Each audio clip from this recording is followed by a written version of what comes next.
Hello, maayong hapon. Update na punta karon sa balay ni Ma'am Miriam Placerca sa pag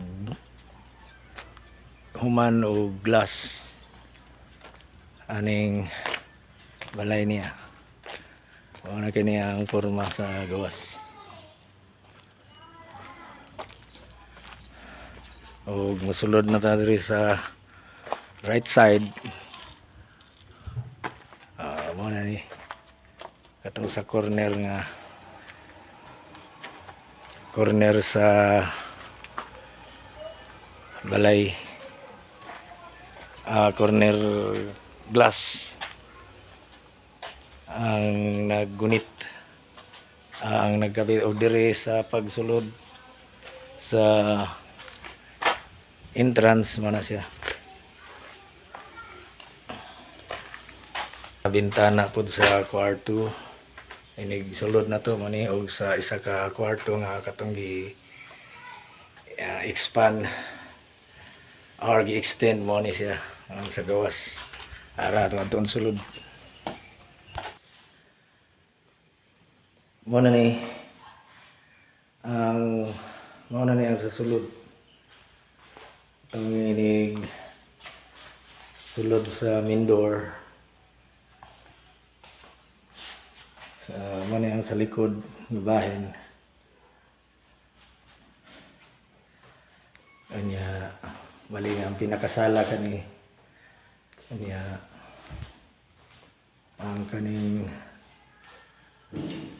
katong nag-corner diri sa entrance mo ni siya ang porma sa iyang glass o diri pod sa may lababo, kusina itong sa ibabaw mo ni siya.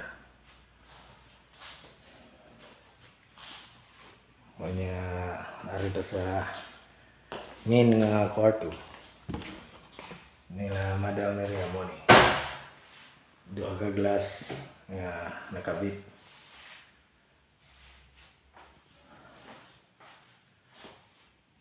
O dirito sa isa ka kwarto nga katong gi-extend mo ni niya itong nga aircon gi-kabit mo niya ang sa sulod.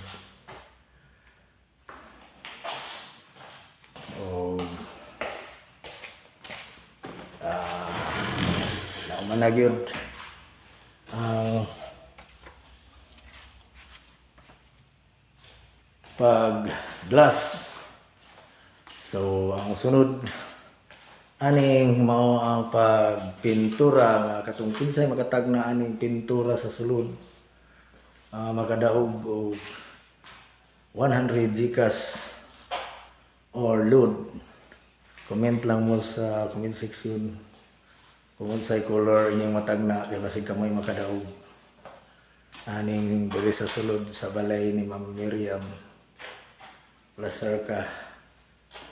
Kaya mao na ni ang last update bago magpintura sa color.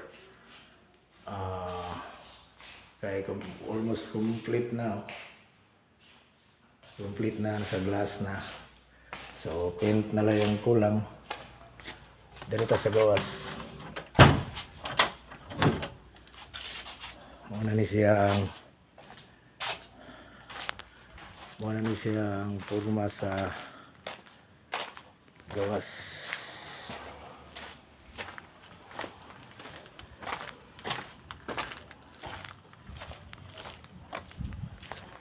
O naga sa gawas,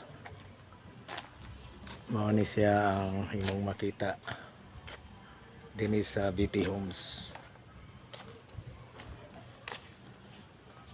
Okay. Daghang salamat og kinsa to gustong makasubaybay sa mga bagong project ni Engineer Dios Work. Na siya coming project na ammunisyo maka-excite atangin ninyo para mahibawan ninyo asang lugar basig duol ra sa inyo ha. Daghang salamat. ug maayong udto. Bye-bye.